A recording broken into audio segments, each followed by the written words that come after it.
Okay, so let's just start with just a short reflection. We won't do a full-on meditation before we begin, but at least a few minutes of focusing our mind and then just refreshing our motivation. So just spend a minute or two in silence, and then I'll just prompt you with a few thoughts to rekindle our motivation of bodhicitta.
So to set our motivation, we can recall the topic we talked about this morning, perspective. Bodhicitta, in a sense, is a perspective as well. It's our ability to reframe this life in the context of this deeper purpose, that we ourselves and all sentient beings have the capacity to fully awaken. That we can attain that state of complete enlightenment. And on the basis of that, we think that the best way to use this life meaningfully is to be dedicated to helping sentient beings to achieve that, and the recognition that in order to do that, we have to work on ourselves, we have to become a Buddha.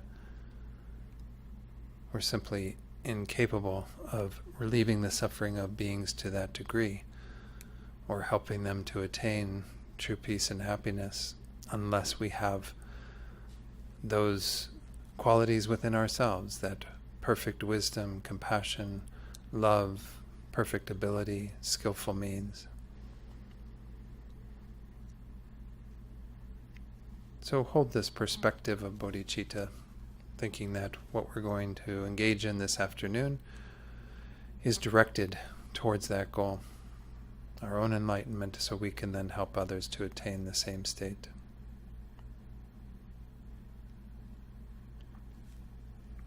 Okay.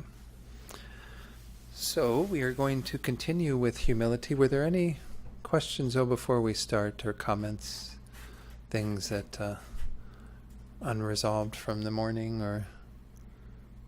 Oh, Margaret got me one, too. Oh, did she? Silly. You can put it there. I'll drink it eventually. Yes, thank you. Sorry. Yeah, no, Margaret asked me before. So, any questions? Or let's go on then to talk a little bit more about humility in this last point, avoiding self-denigration. His Holiness says, so many people seem to struggle with being kind to themselves. This is really sad. You see, if you don't have genuine love and kindness towards yourself, how can you extend these to others? This is why sometimes I do a little talk, even I've done a full day kind of workshop thing. Venerable Tenzin Choki and I did a workshop together in England on this idea of making friends with ourselves, taking care of ourselves. And so this is a real struggle. I think everyone's heard the story about when His Holiness was meeting with Western Buddhist teachers many, many years ago, I think in the 80s, one of his first dialogues with Western teachers. And I think it was Sharon Salzberg who asked His Holiness for advice on how to deal with all of the self-hatred and self-denigration that exists in Western society in particular. And His Holiness was shocked to hear this. He was like, sentient beings don't hate themselves, they cherish themselves, they love themselves too much. And the more he heard about it, my understanding is that he could see that even self-hatred and self-denigration are a form of self-cherishing, albeit a twisted one. But we tend to still rotate around and, get really tight into our own needs, and then, of course, collapses in on itself when we feel that our needs aren't being met, or when we feel that we deserve more than what we have, or all these other thoughts that are part of self-denigration, putting ourselves down, self-loathing. So we're very critical of ourselves in the West. We don't really think we deserve the things that we have, or we think that somehow, I don't know, self-esteem is a problem. People just don't really feel the confidence that they should in the world. And we need good self-confidence for the path, absolutely. So His Holiness, just his encouragement is always to make sure that we do what we can to reinforce that, to make sure that people know how to genuinely be friends with themselves. This is about what we talked about earlier today, right, of being wisely selfish. That actually how we best take care of ourselves is by taking care of others. It doesn't mean you become a doormat. It doesn't mean that you become the dirt under people's shoes, like I said earlier. It means that you simply hold them very dear and supreme and tend to their needs. This is what humility is all about. But we can see that humility can become a form of self-hatred or self-loathing. He says we must remind people, as the Archbishop has said, that basic human nature is good, is positive. So this can give us some courage and self-confidence. As we said, too much focus on yourself leads to fear, insecurity, and anxiety. So again, just trusting that we have sort of an innate nature that is good and positive, and then working from there, not feeding into thoughts of self-denigration. He says, now we should also realize that the recognition of our own limitations and weaknesses can be very positive. This can actually be wisdom. So it's not to say that we shouldn't in any way not, think everything's okay. I'm okay, you're okay, everything's okay. We have to be in touch with our deficiencies. We have to understand the ways that we aren't living up to the ideals that we're attempting to achieve. That's wisdom. That's that healthy mind that is wanting to change things for the better. If you realize that you are inadequate in some way, then you develop effort. If you think everything is fine and I'm okay just as I am, then you will not try to develop further. So he's not saying by this that we just think we're all just fine. It's a balance that we have to do, being critical enough of ourselves to understand where we need to improve, but not being so critical that we think it's hopeless and why am I even bothering and I'm not ever going to achieve what I would like to achieve. There's a Tibetan saying that wisdom is like rainwater, both gather in the low places. There's another saying that when the spring bloom comes, where does it start? Does it start on the hilltops or down in the valleys first? Growth begins first in the low places. So this is this idea that, again, with our humility, we're about putting ourselves into the best, the optimal position to learn from others, to benefit from situations. That if we don't get blocked by our pride and that state of mind, then we will absolutely use everything that we meet as part of our path. We'll be able to grow, develop our wisdom, our confidence, our compassion. So similarly, if we remain humble, then there is the possibility to keep learning. So I often tell people that although I'm 80 years old, I still consider myself a student. So this is His Holiness's way of approaching life, that there's always learning to be done. In the traditional presentation of the 5 paths of a bodhisattva, the 5th is Buddhahood, and it's called the path of no more learning. That's like when you can say, I don't have any more to learn, is when you're a Buddha. Until then, there's always learning. There's always developing our qualities in our mind. So His Holiness really embodies that. So I don't know if I need to say more about self-denigration. I think it is really pretty epidemic in our culture, and we need to be attentive to it, not fall prey to it ourselves, and try to help others to not have that. Many of us, it's not something that doesn't have its causes and conditions. Many of us grew up in situations where we weren't embraced in terms of what we had to offer. We were always being put down for this not being right, that not being right, what have you. So if we've heard those messages a lot, it's very easy to buy into that. But Buddhism isn't giving us that message at all. Buddhism is saying we're fundamentally good. In a sense, we have what we need within us. We just need to find ways to tap into that and develop that, grow that. So the concluding thoughts on humility, to wrap this up, just this one slide. The book says when we have humility, we can laugh at ourselves. It was surprising to hear the Archbishop and the Dalai Lama describe the importance of a proper sense of humor, and especially the ability to laugh at our own foibles as essential to the cultivation of joy. So we can see that humility puts us in that place where we can sort of laugh at ourselves, where we aren't taking ourselves so seriously and holding ourselves up on that pedestal, that we can find the things that we can be more humorous about. I mean, we have a lot of different types of humor. And there's a lot of times when humor can be quite mean-spirited, but this is the humor that allows us to be with others and be on that common ground. So the practice suggestions for working with humility that you have on your sheet for the second pillar there, it says reflect on the role of seeing interdependence in cultivating humility. And this was what was mentioned at the very beginning of this talk on humility, was that we don't have control over everything. There are so many factors that are involved that we shouldn't feel this kind of sense of superiority or pride. Rather, we should be humble in acknowledging that there's many facets and features to what's going on, and we aren't alone. We're interdependent with others, and certainly dependent upon them for so much of what we have in our lives.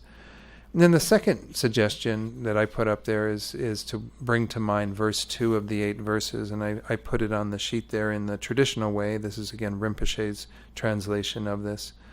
To try to cultivate some awareness of that when you're with others, and notice what happens internally when you try to practice humility in that way. Again, initially, the ego doesn't like having challenges to it.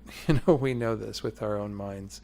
So initially, this might kind of smart to think in this way, to say, I'm going to consider myself the lowest among all. I'm going to consider myself to be, a servant to others, to be there to meet their needs, to help them.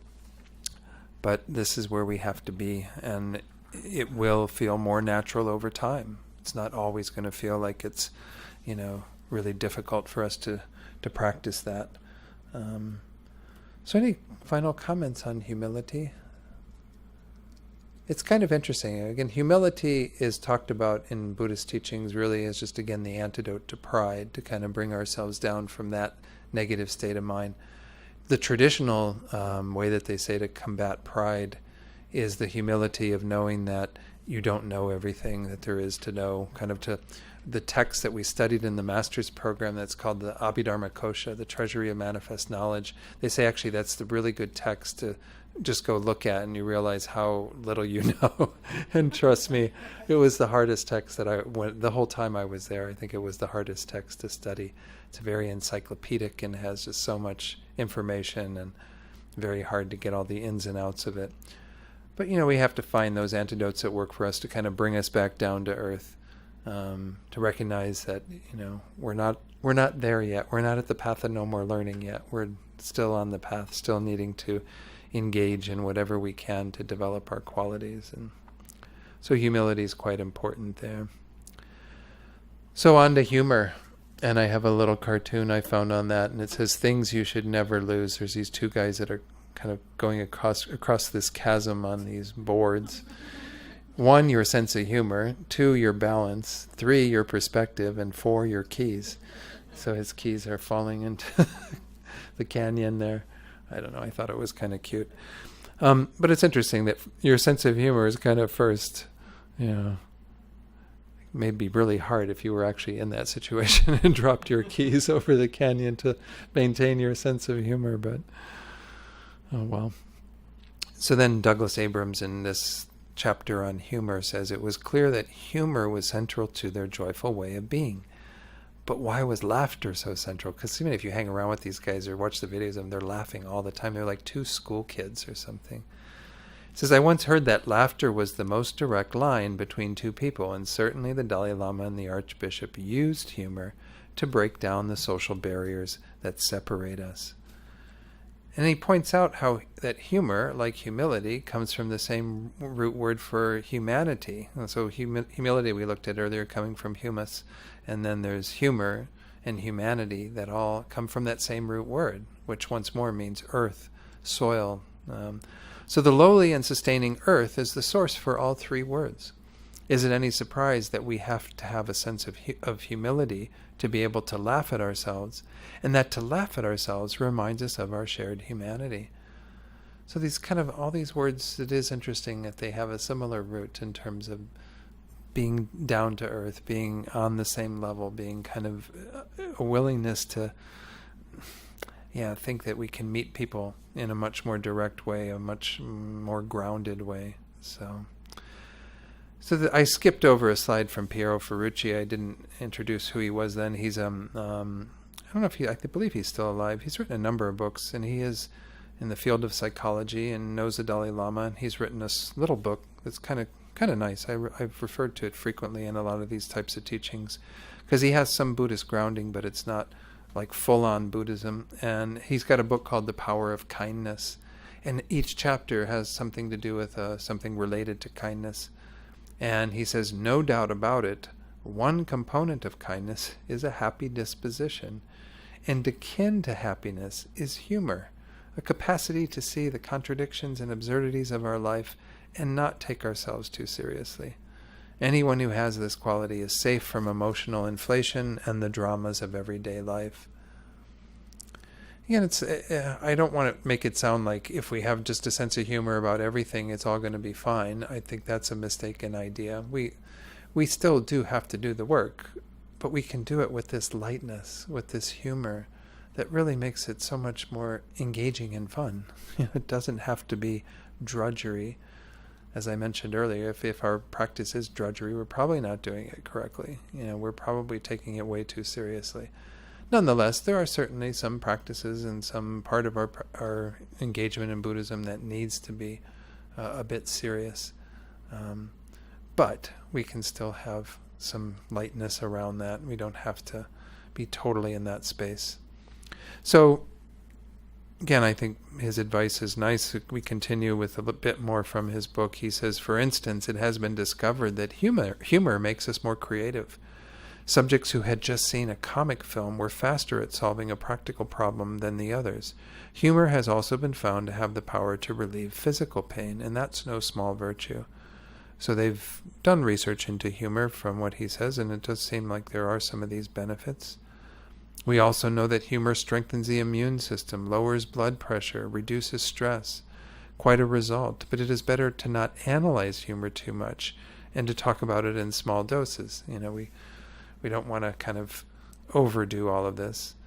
But we can see, the film that was about Patch Adams that Robin Williams starred in, where he was using humor in serious medical situations, that really allowed people to be able to be in a space of lightness, even in the midst of some pretty horrific diagnoses and treatments and things.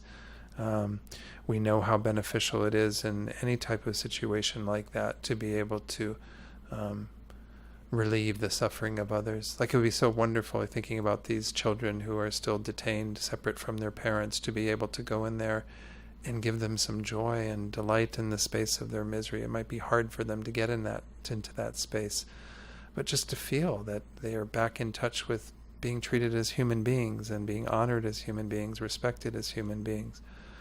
So humor is a wonderful way to break down barriers. We're going to see this in some of the topics that we look at in this chapter. And then the last little bit from Piero Ferrucci. He says, a long time ago I made the mistake, this is in regard to talking about it too much. He said he made the mistake of running an entire workshop on humor. It was the most depressing one I had ever given.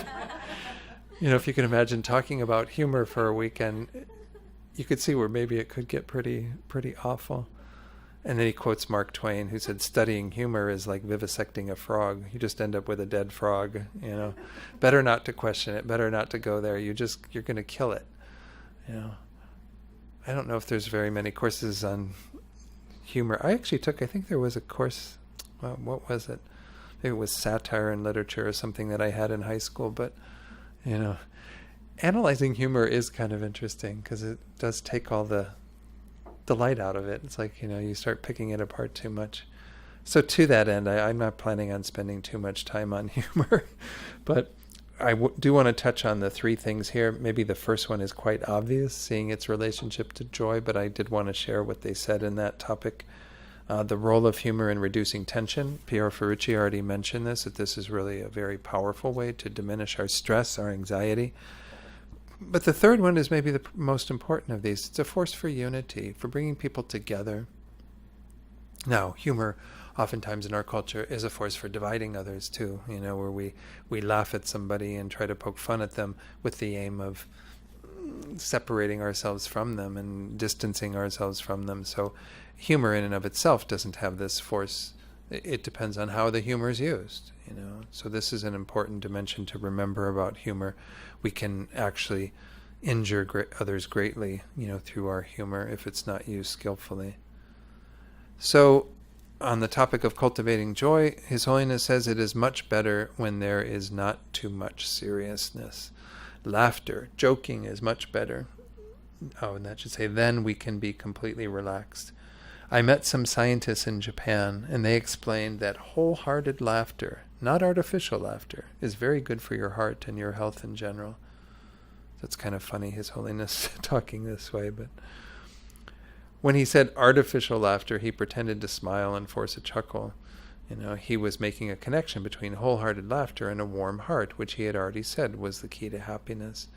So again, when we're really genuinely with others, perhaps that's even, I didn't give you a chance to talk about, your own experiences of, if you wanted to share what your experiences of joy and everything were.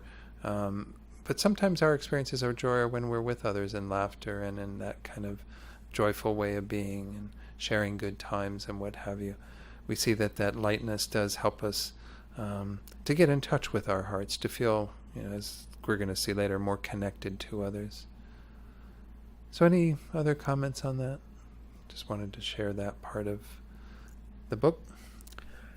By the way, I hope this doesn't become too much like I'm doing a book report. This isn't a book report, I'm sharing a lot of the text, but that's because their words are so wonderful. I really do like this book a lot. But I really do want to make sure we discuss all these things. But with this topic, we may just skirt over some of these and just go through what was in the book. So on the role of it reducing tension, the Archbishop said, we tend to want to blow ourselves up, inflate ourselves, because most of us have tended to have a poor self-image. When you're in a situation such as the one in South Africa, where you were discriminated against, it was very easy to lose your sense of self, and humor seems to do something for people. Humor certainly did one good thing. It diffused a particularly tense situation. And then I'm going to share the situation that he mentions, where he went to talk to the Hutus and the Tutsis of Rwanda, and he used humor in his own unique way. This is on page 218 of the book. It says, the Archbishop had visited Rwanda shortly after the genocide and was asked to give a talk to the Hutus and the Tutsis. How does one talk about a wound that is so fresh in the soul of a people? The Archbishop's solution, as it so often is, was to speak truth to power through humor. He began telling a story about the big-nosed people and the small-nosed people, and how the big-nosed people were excluding the small-nosed people, and the people in the audience were laughing, and as they were laughing, they suddenly realized what he was talking about, the ridiculousness of prejudice and hatred, whether in his country or theirs. Humor was, as he said, a very powerful weapon. Kind of reminded me of the story that some of you may have read of Dr. Seuss called The Sneetches. I don't know if you've ever read The Sneetches.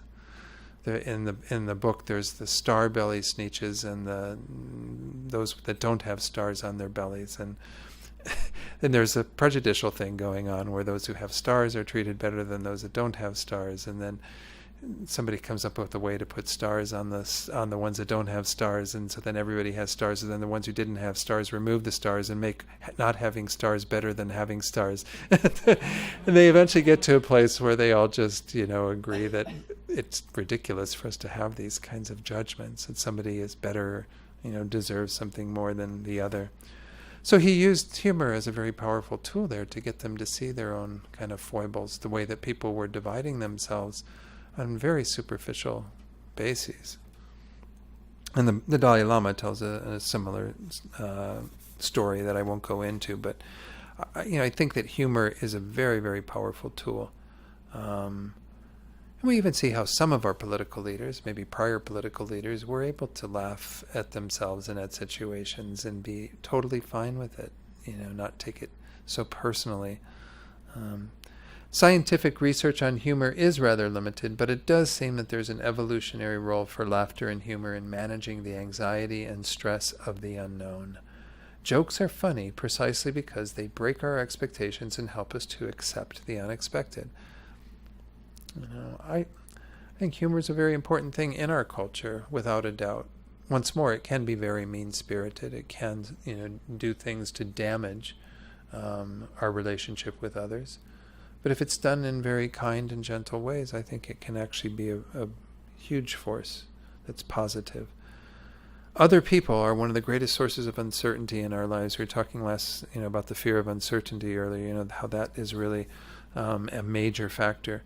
So it's not surprising that much humor is used to manage and massage these encounters. The Archbishop and the Dalai Lama are masters of using humor to connect and join together when meeting others, which is going to lead us into the last topic here on humor, where it brings people together, actually allows people to break down some barriers and be with each other.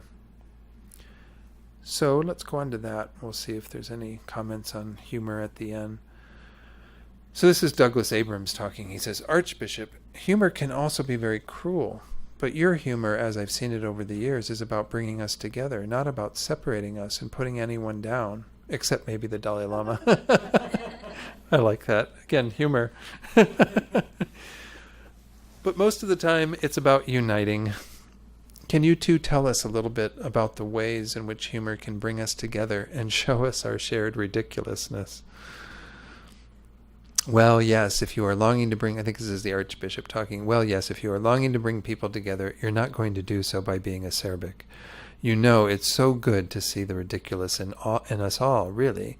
I think we then get to see our common humanity in many ways. People who can laugh at themselves, and once more, that root of humus, it brings you down to earth. It brings people down to the same level and says, we're all dealing with the same kinds of crazy stuff.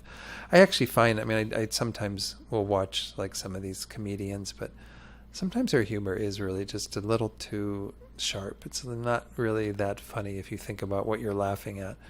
But there's some comedians that I really like because they just get kind of down to earth and talk about all of the stuff we deal with in our everyday lives. It doesn't become about putting anybody down. It's about just acknowledging how weird our existence is. So it says, well, yes, if you are longing to... Oh, I did this already. Okay, go to the next one. Ultimately, I think it's about being able to laugh at yourself and being able not to take yourself so seriously. It's not about the belittling humor that puts others down and yourself up. It's about bringing people onto common ground. If you can manage to downgrade yourself, if you're able to laugh at yourself and get others to laugh at you without feeling guilty that they are laughing at you, the humor that doesn't demean is an invitation to everyone to join in the laughter. Even if they're laughing at you, they're joining you in the laughter that feels wholesome. So I think it's a really noble thing to be able to kind of be on the receiving end of some of the humor and to go with the punches and be able to, see that shared humanity, not take it so seriously, not take it so personally. Obviously, like I said, there are some times when humor can be a bit more biting. So I thought it would be nice when I did this in Santa Fe, instead of talking more about it, let's experience humor and hopefully laughter, though I don't know. These are a few Buddhist-themed cartoons that I found over time. Maybe some of you have better ones than these that you can email to me, but I might not be able to read all of these from a distance. This is from the New Yorker, and there's a guy up there teaching a bunch of people, and the woman's got her hand up, and she says, "You say that life is suffering, but isn't it also complaining?" And this is on the family trip to Nirvana. Any of you have ever taken a family trip? I was always the kid in the back saying, "Are we there yet?" So, and then this one you probably can't read again. Another New Yorker cartoon where the couple's in front of the TV and it says, "This week on the amazing race to enlightenment, can Jim and Susie achieve right mindfulness? And will Barb and Candy be eliminated for relentless clinging to the self?" It's kind of would be an interesting show. And then this is Zen GPS. Follow your bliss. The obstacle is the path. If you aim for it, you are turning away from it. And I thought those were cute. So if you have better ones than that, or ones that are equally good, feel free to forward them to me. So this is the last little bit from the book. This is the Archbishop talking still. He says, I don't think I woke up and presto, I was funny. I think it is something that you can cultivate. Like anything else, it is a skill. Yes, it does help if you have the inclination, and especially if you can laugh at yourself. So learn to laugh at yourself. It's really the easiest place to begin. It's about humility.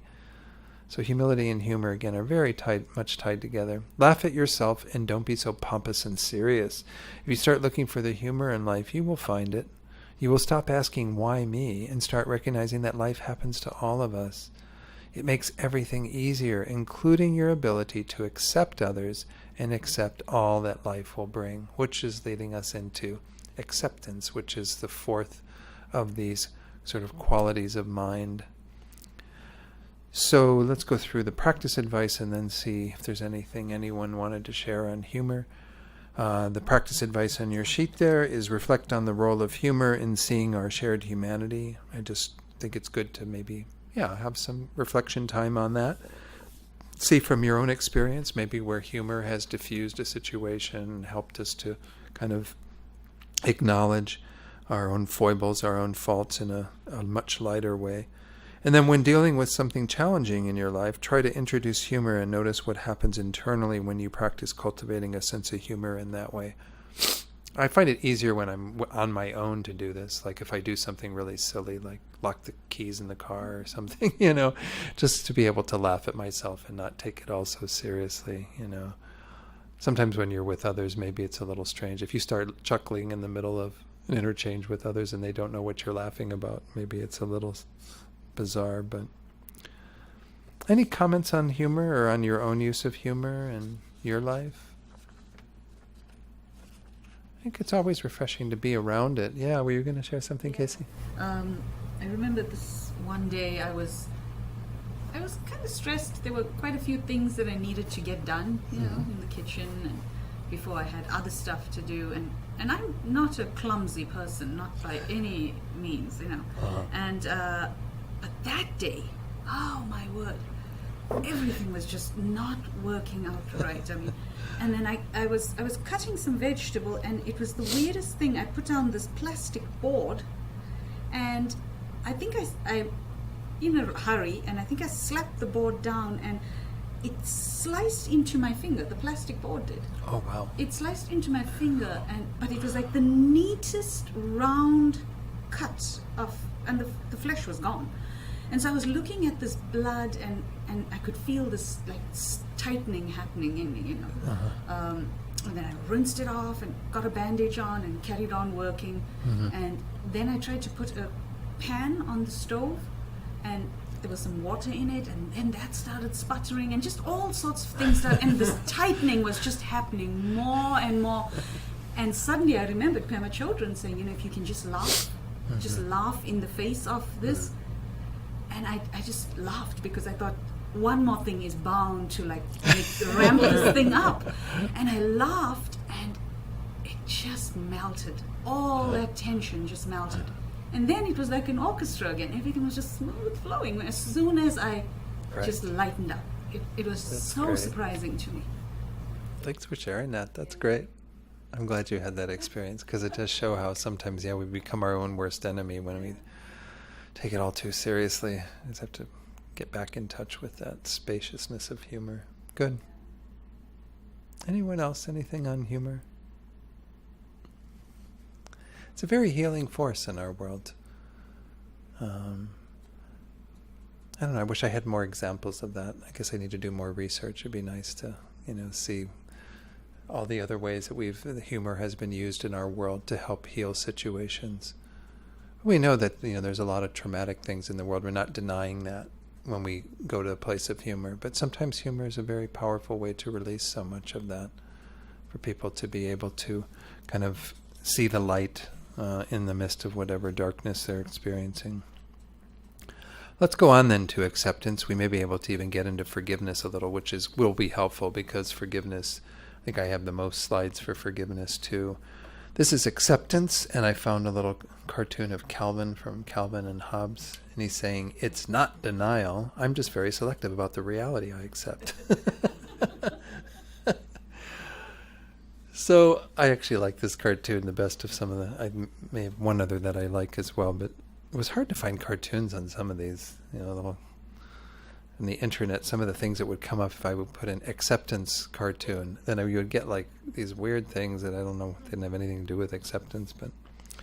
All right, so this chapter on acceptance begins, it says, when we had visited the Tibetan children village in January, that's there in Dharamsala, we noticed a wall displaying a quote that the Dalai Lama referenced in the dialogues. It was a translation of Shantideva's famous questions that His Holiness had mentioned previously in the dialogue, only in a slightly different translation. And many of you know this verse as well. I have the more traditional way that it's translated in the next slide, but this is what was in the book. Why be unhappy about something if it can be remedied? And what is the use of being unhappy if it cannot be remedied? This is speaking to some level of acceptance. And we'll go into that in more detail. So this is the way that it's translated. I think this is from Stephen Batchelor's translation, kind of the oldest, I think it's the first translation into English of this text.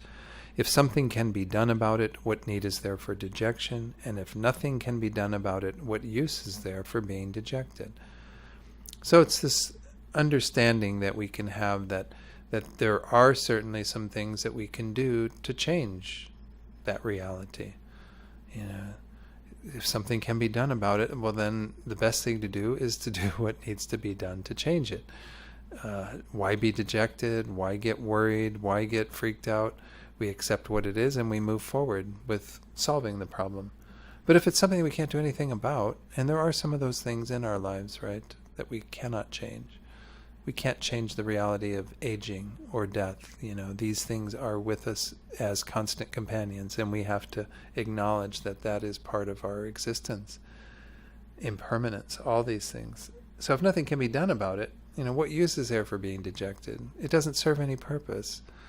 We have to, again, have a level of acceptance of that reality and understand maybe we can't do anything about fixing it, but we can work with our minds in the midst of it. We can do what we can from a place of acceptance. So we're going to talk more about this idea of acceptance. This verse always reminds me of this prayer that many of you know, the Serenity Prayer that's used frequently in AA and other organizations that are, and of course it comes from a theistic tradition, but it's essentially this idea, God give us the grace to accept with serenity the things that cannot be changed, courage to change the things which should be changed, or sometimes I hear it as which can be changed, and the wisdom to distinguish the one from the other. To really understand that a lot of times we're creating more problems and suffering for ourselves by trying to change something that can't be changed, or failing to change the things that we can, not taking ownership and responsibility of that. But both of these start with acceptance. They both start with some measure of being able to accept what it is that we are meeting, and then make the decision on the basis of that reality. So this is the translation of that verse from the Book of Joy in a later part where it's kind of in the meditation. So in this short teaching, that verse from Master Shantideva about not being dejected one way or the other is the profound essence of the Dalai Lama's approach to life. It was at the root of his stunning ability to accept the reality of his exile without, as the Archbishop put it, being morose. If we have anything that happens to us in the same way that His Holiness had to experience exile, or many people from Tibet experience that, some, continuing to bang our head against that, resist that in a very illogical way, then all the growth doesn't happen. We don't move forward. We don't do what we need to kind of get on beyond that. But if we, accept it, we have so much more ability to do positive things on the basis of that. Talk about a silver lining thing. We can see that, the Dalai Lama's exile, for example, has been an incredible silver lining for the world, right? That came out of Tibetan Buddhism having been forced to leave Tibet, and those great, amazing, compassionate beings who brought it into the West, who made the decision that they weren't going to continue to, allow it to be squelched and, put out of existence, but they would bring it and continue to teach it in a different culture, a different context. I found it kind of interesting on that note. Maybe it's too much of a side note, but His Holiness the Dalai Lama did come to the Southwest once I think it was in the beginning of the 90s or late 80s. He came and he talked to some of the Hopi elders. Many of you have seen the picture of him with the Hopi elders. It's a very famous picture, but and he actually, what I understood is that he talked to them and was curious about why, because one of the themes that he was talking to them about was that, they're in a sense in exile. Because they had all their native lands that were taken away from them and they're now living in reservation and all that. But his point was like, why don't you share your culture with others? Why did you decide to kind of keep it to yourself? Because in native cultures, there is a tendency to keep the indoctrination of native tradition within native peoples, not to take it to those who are outsiders.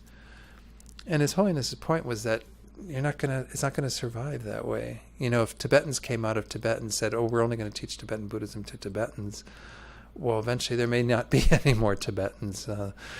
Tibet is changing so much with the Chinese occupation that it would be kind of silly to say that we're only going to keep this for our people. But I'm not putting the native traditions down in any way, the First Peoples and everything. I think it's important that they make their own decision, but His Holiness just found it to be a little interesting that they didn't have this desire to take their culture beyond their own circle. What was the answer? What was their reason? I don't know if I ever heard what their answer was. I think maybe he was making it more as an observation, and I don't.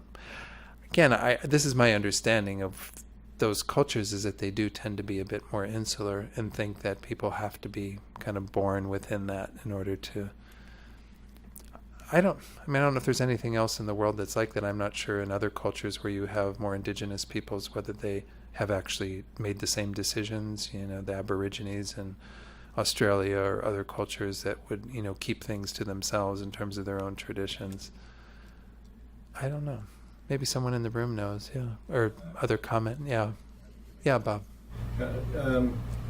So I'm familiar with this phrase, fix the things that you can and accept the things that you can't. Mm-hmm. And I've always been frustrated by it because I believe so many of the most difficult challenges that we face are ones in which it is not clear whether something can be changed or fixed. And the real excruciating struggle is, do you keep trying harder?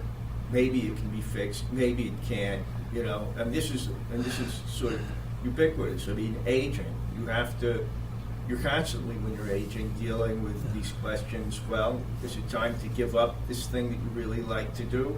Or can you find a way to keep doing it, even if it's very hard, even if there's side effects, even if, et cetera, and you have to go through these, very tough choices, and it's not simple. And in broader issues, I'm always eager to have people who I disagree with accept the fact that they've lost and finally say, okay, same-sex marriage is won, it's over, accept it, don't be, pulling society backwards again. Right. And of course, people who disagree with me or want me to say, okay, Trump got elected, we're going to build this giant wall, accept it, don't keep fussing about it. So, where it is absolutely clear that something can be changed or something can't be changed, I think the advice is very profound. But I think that there's this huge chunk that isn't in either category, and the advice sort of doesn't get you through that part. Yeah. I agree, there is some gray area. Maybe at that point it becomes more a matter of us needing to still assess, well, why do we want to change? What is our purpose for the change? His Holiness often emphasizes that if we are really desiring change for the benefit of others, because we believe in our hearts that change needs to be in effect for the welfare, the greater welfare, the welfare of beings, then it's good to stay dedicated to that. It's good to put our energy there. If it's something that's much more self-serving, that doesn't have any real ramifications beyond our own well-being, then perhaps, maybe not so good to keep up the struggle or to... So I don't know, maybe there's other criteria that we need to apply in terms of those sorts of gray areas. I agree with you. It's not often that clear as to what do we do to... I would propose, though, that once more, a whole lot of what we deal with in this conditioned world is changeable. And if things are deemed unchangeable, it still doesn't mean there's not something we can work on. We can still work on changing our minds in the midst of coming to some acceptance of that. So it's always a process of still having something, some grist for the mill, something that we can use. But the determination of which category it falls in can be a little difficult sometimes. Because even if we look at, for example, what I was saying earlier, Joanna Macy's idea of active hope in response to climate change and all the problems that this planet is facing, species extinction, all these things that are going on, that, we might have some assessment and say, we've gone past the point of no return, that things are not going to be able to be reversed to where they were at. And that may be something we have to accept and say, we can't turn the clock back. We can't go back to where the planet was. But should that be a consignment to, therefore I'm not going to do anything, therefore I'm not... No, I think there's still gradations of that we will experience to lesser degrees on the basis of efforts that are made now. So I don't know, I do tend to think that a lot of what we have in the world is still quite changeable. Maybe not changeable to the degree that we would like, but we can still do a lot to affect things in this world. And look at, again, you brought up the whole Trump and his administration and the things that he's doing. The reason why most people resist a lot of the things that are going on, myself included, are because they aren't good for people. In my assessment, it's other based. It's not because I'm going to be bothered by a wall. Because I'm not the person that's going to be affected by a wall in a sense directly. I'm not the person trying, to cross the border or whatever. I'm not the person who's there on the other side of the wall immediately. I'm rather distant from all that. I'm rather removed from it. But I don't see it as a healthy way for us to deal with immigration in this country. And so I am concerned about the people who are affected by that. And so my resistance is not based on some egotistic response. It's based on my assessment of social justice, of what's necessary.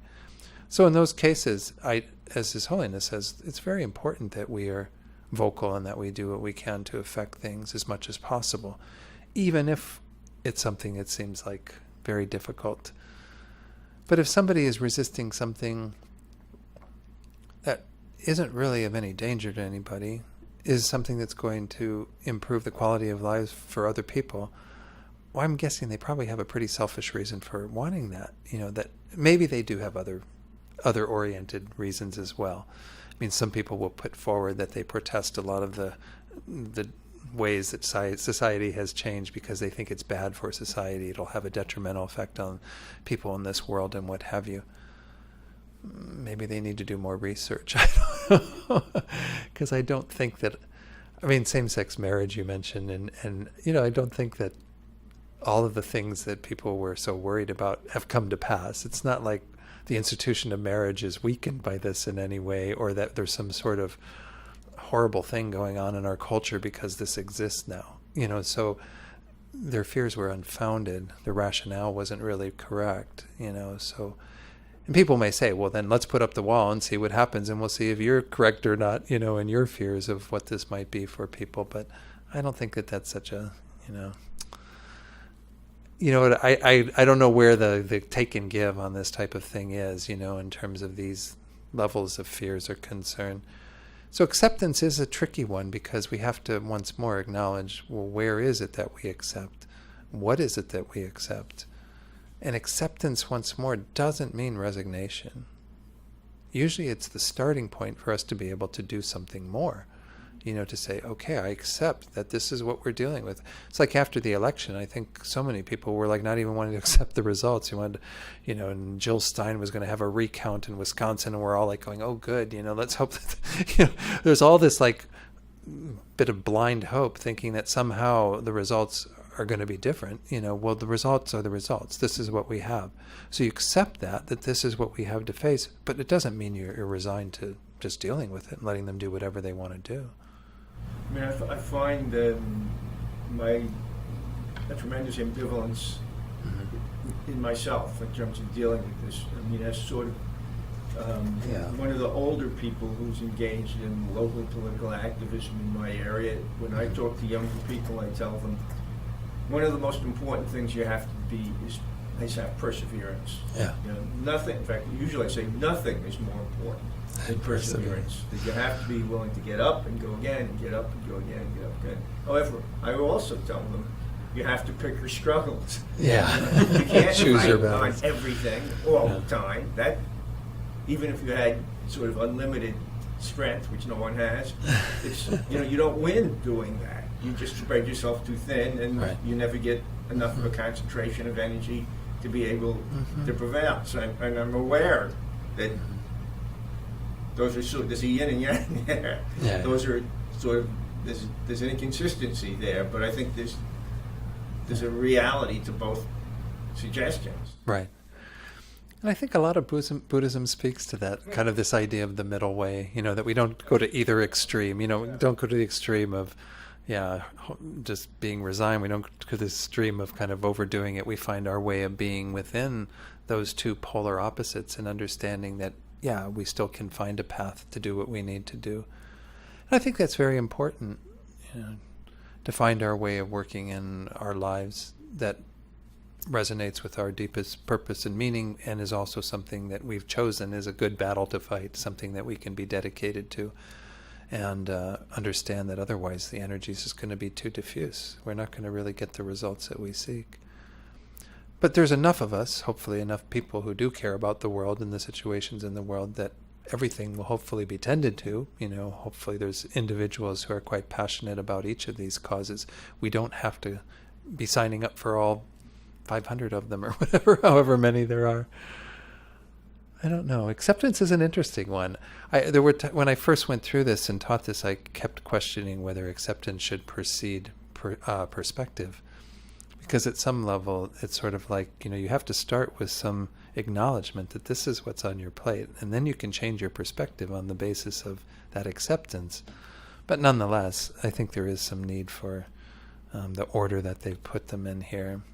I don't know if I answered your question completely, but what you bring is... Reminding me of the middle way was a good answer. Okay, good. I use that all the time. I'd really like it. I mean, to me, it's just so important not to kind of go to these extremes. And it can be applied in so many different ways. We talk about it frequently in regard to wisdom, but it's also in regard to just our behavior and our actions, and not kind of overdoing it. So then this is kind of relating acceptance to the other three that we've talked about. He says, once we see life in its wider perspective, once we are able to see our role in its drama with some degree of humility, and once we are able to laugh at ourselves, with that humor, we then come to the fourth and final quality of mind, which is the ability to accept our life in all its pain, imperfection, and beauty. Again, I still don't know that I'm convinced of the absolute order of these, but it's one way to look at it. That the acceptance in his vision seems to come from these other three: perspective, humility, and humor. So let's talk a little bit about acceptance and what is discussed here. And the very first one is kind of what is and isn't meant by acceptance, a bit of what I already touched on. The relationship of acceptance to joy, and then the acceptance of suffering in particular. Once more, as I mentioned this morning, although we can talk about joy in regard to anything we're experiencing, the biggest challenges, the obstacles to our joy, are when the bad stuff happens, when the stuff happens that really is difficult for us. And then the role of Buddhist practice in acceptance, which was touched on in the book, and I'll go on a little bit more beyond that. And then the paradox of acceptance and goals. This is kind of, once more, that acceptance doesn't mean just sort of not having any goals or any ideas of where we want to go. It means that we have to be able to accept and also complement that with very clear goals on what it is that we want to accomplish. I'll get into that later. So first of all, acceptance, it must be pointed out, this is Douglas Abrams saying, is the opposite of resignation and defeat. The Archbishop and the Dalai Lama are two of the most tireless activists for creating a better world for all of its inhabitants, but their activism comes from a deep acceptance of what is. So it's this idea of acceptance is the understanding that we have to start. The starting point is to acknowledge what is going on, to acknowledge what is happening, to kind of invite that in and say, okay, this is what's going on. What do I do with that then? What's the response on the basis of that? Last Saturday, the workshop I mentioned earlier on fear that I was doing, the very first step that I encourage people to work with fear is to invite it in. Say, oh, here's my old friend fear. Let's see what you're all about. Have a cup of tea. Let's talk. Because when you start listening to what fear is telling you, then you can start finding out what's really going on, and where that fear is coming from. So I think this level of acceptance is just the inviting in of what it is that we have in our lives. And he goes to the Archbishop, talking about the Archbishop. He says, the Archbishop did not accept the inevitability of apartheid, but he did accept its reality. This was his whole starting point for his activism around it, as many others in South Africa, We are meant to live in joy, the Archbishop explained. This does not mean that life will be easy or painless. It means that we can turn our faces to the wind and accept that this is the storm we must pass through. It's a bit of that phrase I mentioned that my mom uses, that the good Lord only gives you what you can handle kind of thing, That's on your plate, you accept that that's your plate. This is why we're going to talk a bit about accepting suffering. Accepting suffering doesn't mean we do nothing to relieve suffering. It means that this is where it starts. This is our ability to acknowledge that that's part of our existence and to operate from there. Then the Archbishop continues, he says, we cannot succeed by denying what exists. The acceptance of reality is the only place from which change can begin. Does it make sense? I mean, again, I think acceptance is a tricky thing because we do have the tendency to think that it means we're sort of resigning and we're defeated and we'll just take it for what it is. If the Buddha had only taught the first two truths, then that would be so, right? If the Buddha said, guess what?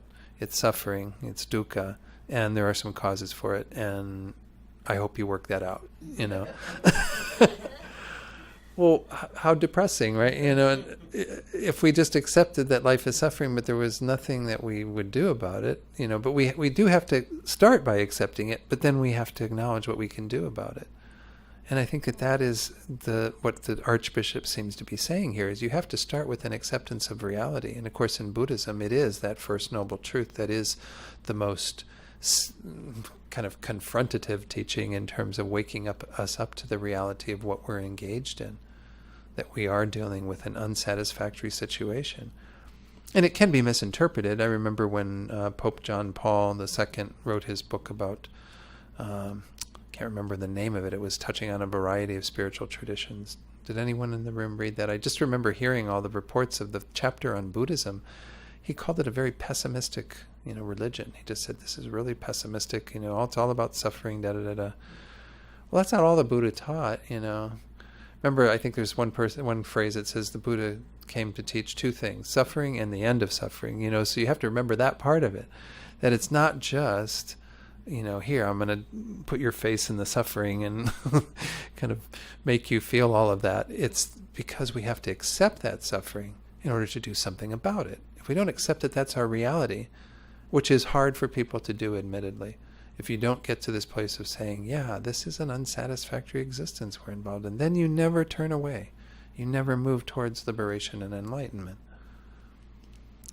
The very first time that tried teaching anything to somebody, I think this was my first teaching test, was with my brother. And I'd only been studying in the master's program for a year or two, and we went over to visit him. And he kept pestering me like, oh, Don, tell me what you're learning. Tell me what you're learning. And I kept going, no, that's okay. I really don't. I'm not really. And I just kept putting him off, and then eventually he just, insisted that I tell him something that I was learning. He didn't really have any background to Buddhism that I was aware of. And so I thought about it, and I said, well, the Buddha started with the truth of suffering, so let me start there. It was the wrong teaching. I was probably not teaching it adequately. I could not get him to see that his life was suffering at all. He could not see that. Of course, the whole day he'd been complaining about everything in his life. Maybe he was the one in the cartoon. Isn't it also complaining? He couldn't see the suffering of all that. He couldn't really kind of wake up to that reality. So I know for many people this is a bit tough to take, that kind of what we're engaged in, because here we are, and even in this course we're talking about kind of the joys that we experience and kind of being in this existence. It's not to say that this existence is all just to be discarded. It's the fact that, once more, this existence is tainted by virtue of the causes of our suffering, our own delusions, our own inaccurate ways of looking at things, and then acting from that. So when we talk about this idea, we shouldn't be just saying, well, then there's no point in having anything delightful in our lives because it's all suffering. There's no point in doing anything that's enjoyable because it's all suffering. I mean, this isn't what it's meant to do. It's meant to say you have to accept that this is the starting point, but acknowledge that this is also the stuff from which we attain liberation. Remember the analogy that's frequently used for renunciation, which is that mind that we develop on the basis of an acceptance of suffering and our desire to turn away from it. The analogy is the lotus, right? If you've ever seen a lotus, they grow in like the muddiest, murkiest parts of the pond, the stuff that you wouldn't even want to walk in or be near. And they rise up above it and flower unsullied by the mud. And this is the idea that you need the mud. There was a wonderful book by Thich Nhat Hanh called No Mud, No Lotus, which is kind of I was jealous of that title. It's like the perfect title for a course on working with our minds. So without that mud, that muck, the stuff of which this existence is built, you can't attain that liberation. You can't attain enlightenment. We need that. It sounds strange. I mean, I'm not, again, trying to say, oh, the more suffering, the better. That's not what we're saying. We're simply acknowledging that this is the stuff from which our path begins. And that acceptance of that stuff, to say, yes, there is the mud, there is the suffering of life. That's the initial point from which we can begin our change. We can move in a more positive direction. So this is how I think about acceptance in the light of this teaching from the book. One more slide on that. The Archbishop had said that when one grows in the spiritual life, quote, you are able to accept anything that happens to you, end quote. You accept the inevitable frustrations and hardships as part of the warp and woof of life. The question, he had said, is not how do we escape it? The question is how can we use this as something positive? It's more that mud is really rich in the nutrients and everything that is needed for the lotus. That's why it's growing there. That's why it needs that. So, how do we use it as something positive? And that's where, again, the joy comes in, is it allows us to spring forward from all of that. Acceptance, whether we believe in God or not, allows us to move into the fullness of joy. It allows us to engage with life on its own terms, rather than rail against the fact that life is not as we would wish. It allows us not to struggle against the day-to-day current. So, again, this is not something I need to talk a whole lot about, but this is an important facet of it to make sure that we acknowledge the joy that can be there in a form of a release. You know, sometimes when they talk about the state of nirvana, which is the release of dukkha, of samsaric conditions, you're no longer disturbed by any of that. They might call it kind of a blissful or joyful state, but it's the way it's primarily described, and again, I can't speak to it from personal experience, but the term nirvana literally means pacification, means a peacefulness. So what happens is all the stuff that is agitating us is no longer there. And as I said, we can't even imagine what that must be like to have a mind that is free of all of that, that is no longer with all of that. And, you know, our movement of acceptance into that process of trying to address all of that is a bit of that already, giving us a sort of hint of that, what it's like to sort of let all of that go, all of our resistance, all of our, trying to rail against things, not understanding that this is how our lives actually are. There's already a sort of lightness that happens. And I think this is how our joy can be correlated to this.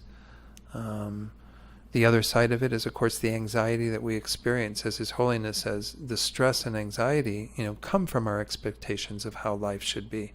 When we're able to accept that life is how it is, not as we think it should be, we are able to ease the ride, to go from that bumpy axle, dukkha, which is the literal translation of dukkha.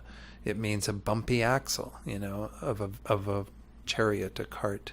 It's a bumpy axle. This is fasten your seatbelts. It's a bumpy ride, with all of its suffering, stress, anxiety, dissatisfaction, to the smooth axle, which is the literal translation of sukha, with its greater ease, comfort, and happiness.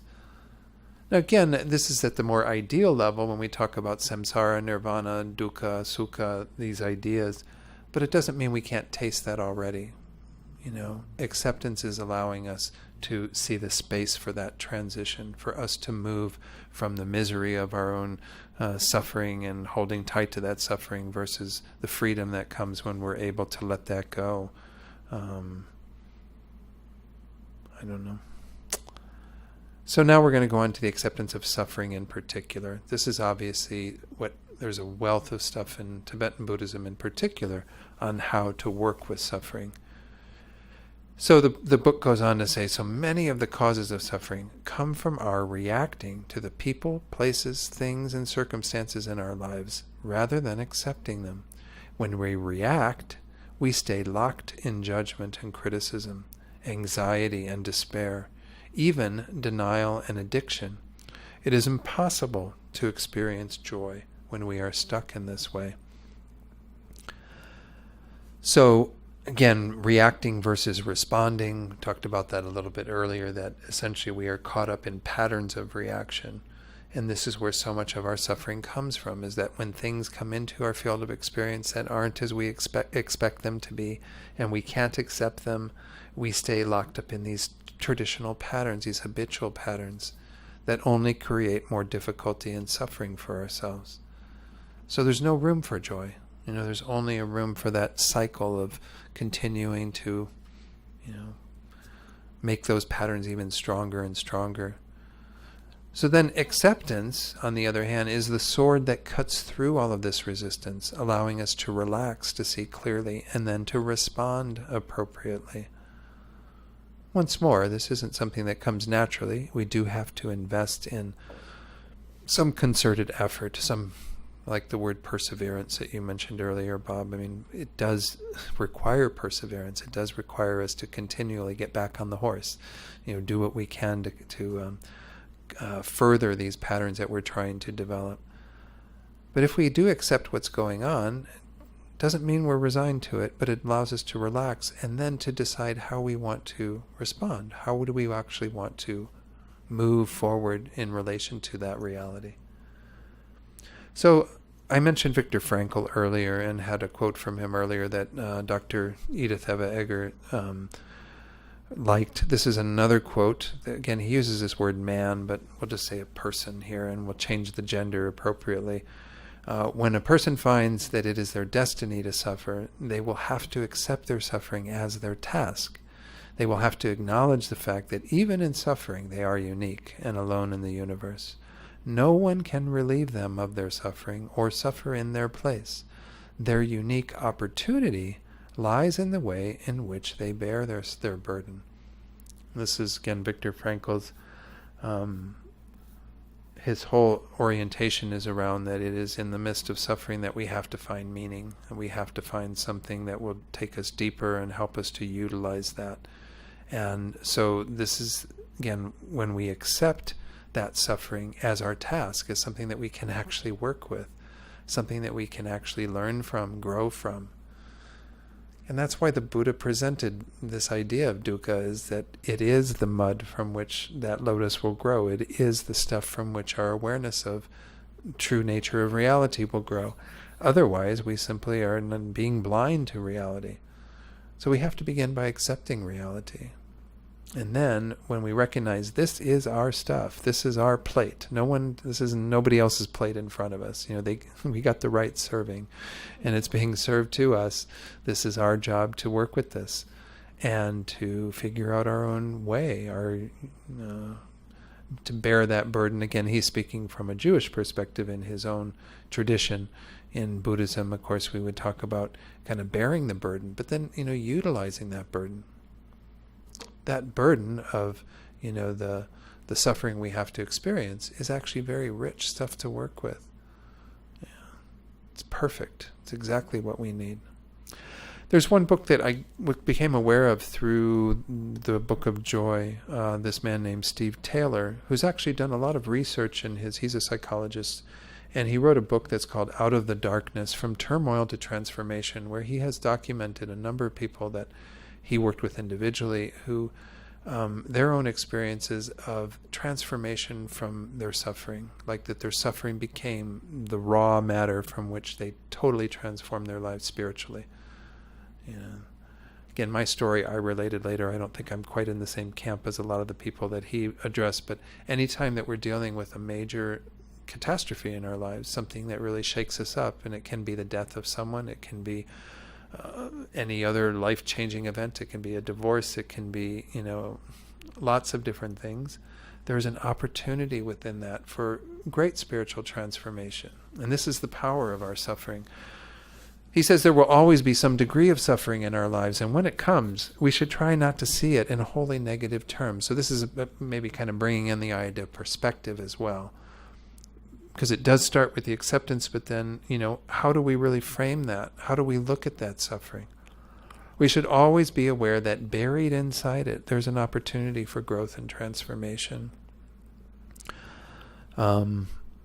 Obviously, as I said, in this tradition, there's a lot of ways of addressing our problems, our difficulties. I've got a few quotes that I wanted to share from Lama Zopa. Since this is the whole idea of how do we work with accepting problems, accepting suffering. This is from his wonderful book, Transforming Problems into Happiness. I think most of you in the room have read this, yes? It's just a thin little book. Have you read it? No. Have to read it. It's wonderful. It really is very good. It's tough stuff because he just tells it like it is, and says, this is what you got to do. You got to roll up your sleeves and deal with the reality of suffering and work with it at this level. Let's see some of Rinpoche's advice. He says, accepting problems rather than rejecting them can make a big difference in your experience, helping temporarily to stop worry and fear. So this is kind of the first step that he always talks about, is that you have to be able to accept that this is your reality, that suffering is a part of our lives. As was said earlier, it's part of the warp and woof of life. We do have suffering. This is what the Buddha was essentially saying. There is dukkha. Don't step in the dukkha if you can avoid it, but there is dukkha. You're going to see it. This is the reality of our lives. But then he says that's the first step in working with problems. On top of this, if you can mix your problems with virtue by applying Mahayana thought transformation, your experience of problems will actually become dharma. Because the first one, people may have an acceptance of problems and difficulties in many other different spiritual traditions. As I said, my own mother is happy to accept these problems as sort of how God is testing her, how God is giving her exactly what she can deal with, not giving her more, not giving her less, giving her exactly. So many people can use different rationale for explaining the nature of problems, difficulties, and some level of acceptance. But acceptance is a starting point. In this tradition, when we talk about Lojong, the idea is that then we can take those problems and say, oh, good, this is exactly what I need to work with. We don't just accept them, we kind of bring them into our lives and transform them into virtue. That's the unique teachings of the Lojong, the mind training teachings, is so that your experience of problems actually becomes virtue. It's not just an acknowledgement that they're there and sort of an exhaustion of those problems, the karma that created for those problems, that was behind creating those problems. So this is what he goes into next then. Experiencing any problem exhausts particular past negative karma. So this is a given, once more, and that's some level of acceptance that we can have, is that, okay, I've created this. This is, who ordered this pile of dung? That's a wonderful book title too. Another one that's by Ajahn Brahm. Who ordered this truckload of dung? Like someone else is responsible for it. In Tibetan Buddhism, we say that's your truckload of dung. You ordered it. You don't remember ordering it. You didn't request it that day at that time. But it's there. It's our stuff. So this is the reality. Experiencing any problem will do that. It exhausts our past karma. That is given. But transforming the experience of the problem into virtue, that second thing that was mentioned on the previous slide, actually results in happiness. It actually creates the causes for more happiness and well-being. So he says, think extensively and repeatedly of the great benefit you receive from suffering, and then outline each skillful means. In other words, look at all the ways that you can do that. So accepting the suffering is the beginning point again, saying, okay, this is on my plate, this is my stuff, this is my truckload of dung, this is whatever. This is my mud, this is the stuff I've created. How can I first accept it, but then transform it, make it into virtue, make it into something that complements what we're doing on our path? Now, in the book Transforming Problems into Happiness, he uses a text by a great Nyingma master to go through a variety of techniques. I don't want to do all of that work with you today. Certainly, get Rinpoche's book if you haven't read it. It's probably in the library. I would hope it's in the library. But instead, what I thought would be useful is just to briefly go through what Master Shantideva says about suffering. Because this does point to ways that we can actually create virtue in response to our problems, as like going beyond acceptance to using them in the path. So Master Shantideva, the same chapter, chapter 6 on patience, a little bit later in that chapter, he says, furthermore, suffering has good qualities. Through being disheartened with it, arrogance is dispelled. This is the first of them, is that we actually do diminish our pride and experience more humility in the face of our suffering. If we're such hot stuff, why do we have those things happening to us? If we're such accomplished people, we should be free of all of that. If we are experiencing suffering, it brings us back down to earth, as we said earlier. It really reinforces our humility and dispels our pride, our arrogance. The next line, compassion arises for those in psychic existence. This is, of course, in the Mahayana tradition, one of the most powerful things. As was mentioned earlier, when we are able to acknowledge that the suffering that we are experiencing is being experienced by many other people. This is what Rosemary shared, right? That when we begin to open up to that reality, that although that's on our plate, we can accept that pain. We can use that as a doorway to open our hearts to being with others in that pain. Because we're not alone in our pain. At any moment on this planet, there are many beings who are experiencing the same pains and difficulties you are. Their situation, it looks a little different, but it's a common experience. It's some way of breaking out of our own stuff and generating compassion. So this is a very powerful way to use our suffering. As Rinpoche said, then we go beyond just acknowledging that's the exhaustion of that karma, and we actually use it as a tool to create virtue, to connect with others in the space of our suffering. This is actually the way that Rinpoche advises that we practice Tonglen initially, is just to think, by my having this on my plate, I accept that this is what I've served myself, in a sense, this is my plate. May others not have that. That's already a very powerful thought. You don't have to go to the extent of, what Tonglen does, I'm going to take everyone else's plate, and I'm going to put them all on my plate, and have this big plate of suffering that I'm just going to be delightfully eating up. That's a pretty tall order. He says, just have the willingness to say, through my having to consume this suffering, deal with this plate, may others not have to. And you don't have to add anything more. You don't take anything away. You just recognize that what you have in front of you is something that you can do with that thought, that others not have to experience that. That's already Tonglen. That's already an ability to open your heart to with compassion for others. Again, if you can get excited about adding everyone else's suffering, breathing it all in, doing the full practice of Tonglen, absolutely do that.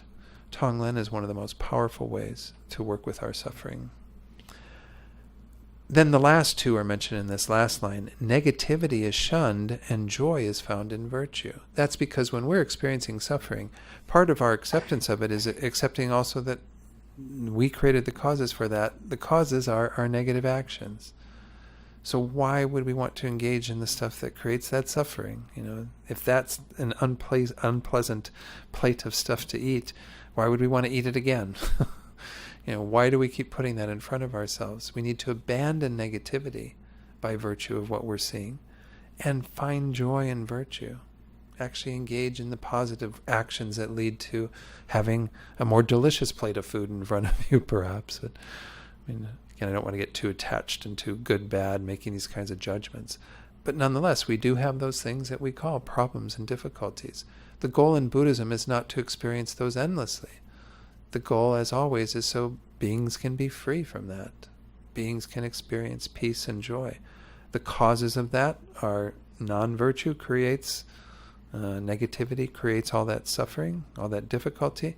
Virtue creates happiness, well-being. So anyway, this is just Master Shantideva's way of talking about the good qualities of suffering. It's a form of mind training to recall the virtuous thoughts that we can hold in the presence of our suffering. And then a few more things from Rinpoche. He says, it is very important to think in detail of the benefits of problems, since this is the main method of generating with increasingly greater strength and determination the thought of liking miserable conditions. This is what he keeps aiming for, is eventually we should get to the point where we are just delighted when problems arrive on our doorstep. We think, oh good, this is my chance to work with this stuff. He goes on to say, recognizing undesirable situations as desirable is one of the most powerful thought training practices you can do. This is the way to transform suffering into happiness. It's not that the suffering goes away, that the problems go away. That shouldn't be the measure of our success. It should be, to what extent can we work with them? To what extent can we use this thought training practice to say, oh good, this is happening.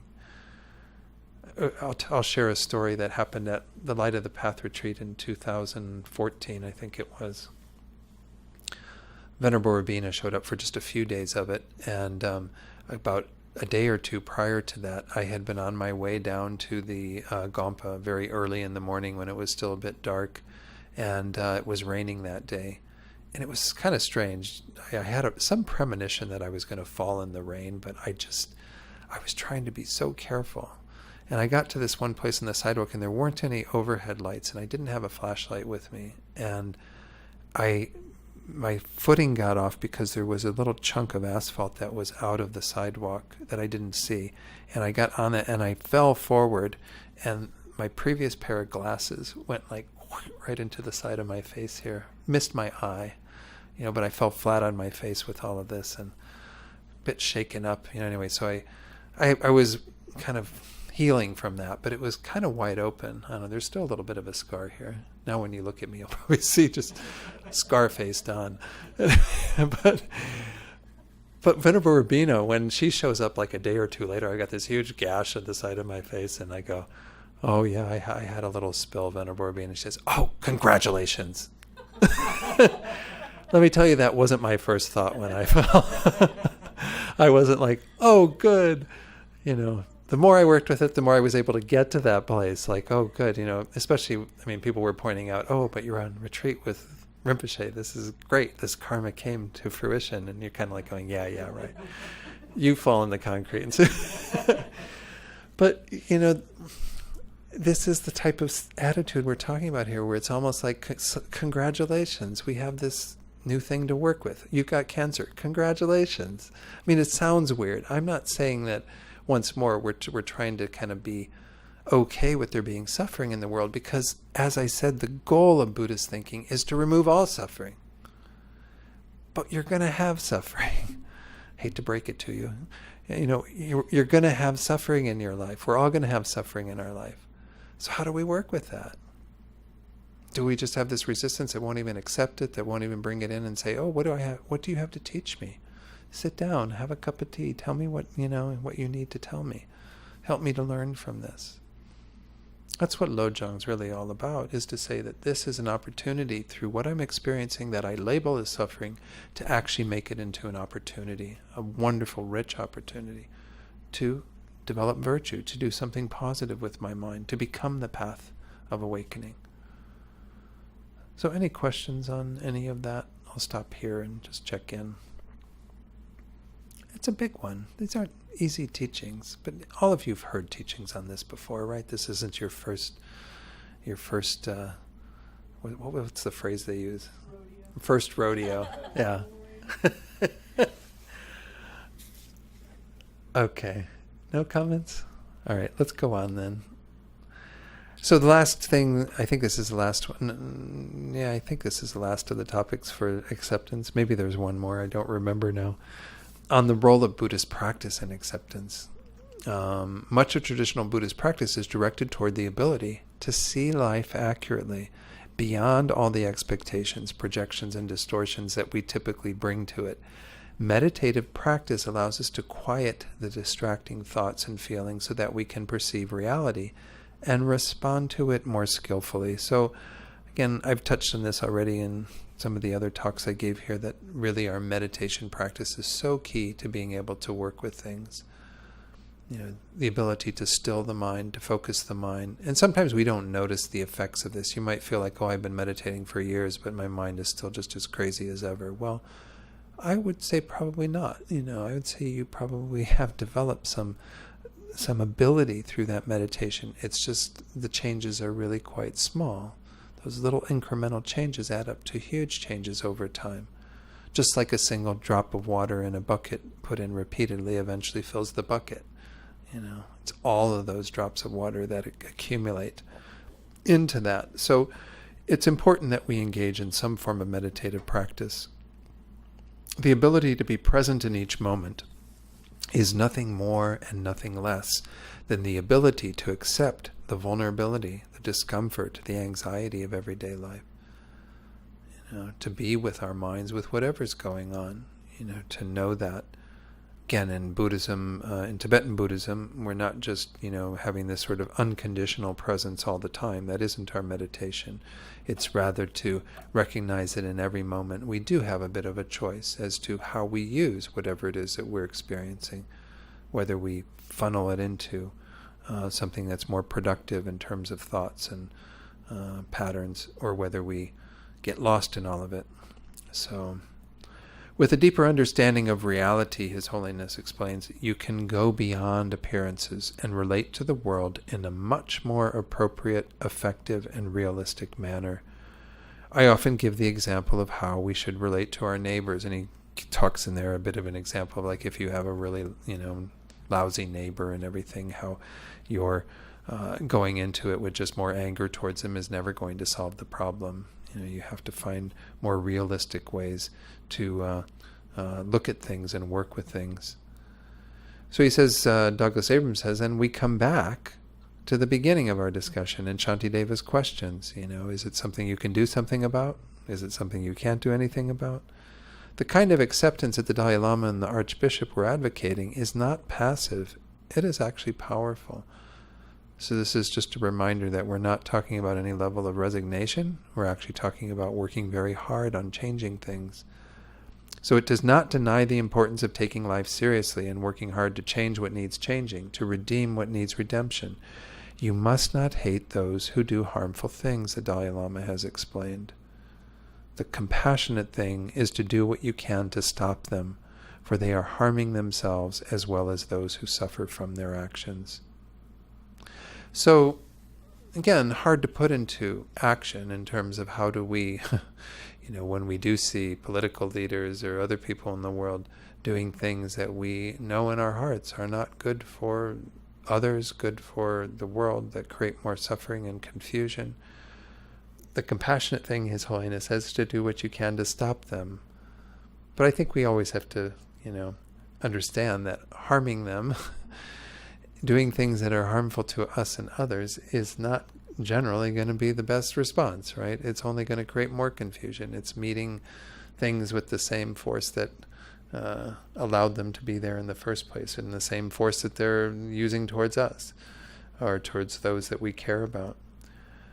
But the main motivation, as it says here, it should be compassion for them, because we see that they're harming themselves, as well as those who suffer from their actions.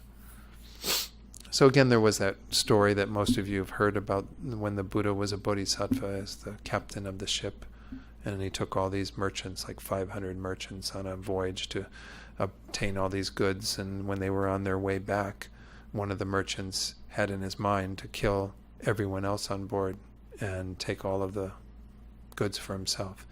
And His Holiness, the Buddha in this incarnation, through his clairvoyance, could see that this is what was going on, and decided out of his compassion, not just for the 499 merchants who were going to be killed, but especially his compassion for the one who was going to do the killing, decided to take that karma on himself and take the life of that individual in order to stop them from doing what they did. Of course, I always think, why couldn't he just tie him up in the hold or something, But that's the way the story goes. I don't know we need to take it too literally, but we need to acknowledge that there are rare instances where somebody can do something that appears to be very negative, but is done with a compassionate motivation. But I don't think we can make that assumption that we're those people. I think we have to be very cautious in terms of the actions we engage in. Try to hold the compassion as much as we can, but if we aren't genuinely acting from that compassion, which it said that the Buddha in that incarnation was, he was acting with absolute compassion for everyone involved, especially the perpetrator, or the supposed perpetrator who would have done that. Well then, he took that all on himself. He took the karma doing that. They said that actually it did cause some sort of, one story says it caused some sort of negative karma to ripen, that he went down into like a hell, but he bounced back up. And it actually created incredible merit at the same time. The act of killing itself is non-meritorious, but the compassionate motivation that he had furthered and increased his practice of the bodhisattva path, and he became enlightened even more quickly, because he had some wisdom to be able to know that that was the right thing to do. So, again, I don't think this justifies going out and shooting, assassinating political leaders. Don't take it that way at all, please. That's not what I'm saying. I think that there's going to be rare instances where a bodhisattva has practiced that level of compassion, where they can see that that's the best way to achieve some better result for everyone involved. But for most of us, we just have to do what we can to maintain nonviolence, to be nonviolent and protest in the ways that we can, to do what we can to raise our voices of awareness about what is happening in the world, and maintain that compassion. And we were talking about Donald Trump earlier, right? And what his mind must be like, what it's like. I don't even know how the man falls asleep at night. What it must be like to have that kind of a tormented mind that's always wanting to find something to say about somebody. Always, I'm sure, thinking of what's my next tweet. It must be just pretty horrific. So we have to maintain that compassion, do what we can to stop others from engaging in these actions, but not engage in the same types of behavior and thoughts and everything that they're doing. So there was one more topic on acceptance that I forgot earlier. That's the paradox of acceptance and goals. Douglas Abrams says, one of the key paradoxes in Buddhism is that we need goals to be inspired, to grow and to develop, even to become enlightened. But at the same time, we must not get overly fixated and attached to these aspirations. If the goal is noble, your commitment to the goal should not be contingent on your ability to attain it. And in your pursuit of the goal, you must release your rigid assumptions about how you must achieve it. So the idea here is that, the most important thing, in a sense, is the path. The goal itself is an important part of our practice, but we need some looseness around this. Again, a bit of a middle way approach to it, not be so rigid in thinking that it has to be this way, we have to achieve these goals, or there's no point in putting any effort into it. Rather, we should just continue to put the effort into whatever it is that we feel guided by, the principles that we want to live by. So he goes on to say, peace and equanimity come from letting go of our attachment to the goal and the method, That is the essence of acceptance. Reflecting on this seeming paradox of pursuing a goal yet with no attachment to its outcome, Thupten Jinpa explained to me that there is an important insight. This is a deep recognition that while each of us should do everything we can to realize the goal we seek, whether or not we succeed often depends on many factors beyond our control. We talked about this earlier in terms of, that this is part of our foundation of humility, is that we can't be assured that everything we do is going to have the result that we seek. So our responsibility, it said, is to pursue the goal with all the dedication we can muster. Do the best we can, but not become fixated on a preconceived notion of a result. Sometimes, actually quite often, our efforts lead to an unexpected outcome that might even be better than what we originally had in mind. So I don't know, I thought it was curious that they spent a little time talking about this paradox, and we have to be as dedicated as we can to achieving it, but we also have to be willing to let go of any attachment to the result. It does sound, again, like there's maybe some room in there for a bit of a middle way to understand that, I don't know, it's a curiosity. Does anyone have any feelings or thoughts on that? Yeah, Bob? Well, if we're talking about something like practicing bodhicitta, it's so good in itself that, fine, keep doing it as strongly as you can. Sure. And, and don't obsess about how long it takes before you get enlightened. Right. So that would work. But everything that you do in terms of in life is not as totally beneficial as practicing bodhicitta. So, and the other things, maybe we need to be thinking more on the middle way. Yeah. I got into a conversation, I think it was with Margaret, about in the teachings in Italy, in the very first text that we studied, the Abhisamaya Lamkara by Maitreya, that there's a whole exploration of whether it's possible for all beings to become enlightened.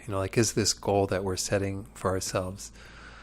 Because it's the big goal is to enlighten all sentient beings. The more necessary goal to do that is to become enlightened oneself. Obviously, we all have confidence that that goal is attainable. We can become enlightened ourselves.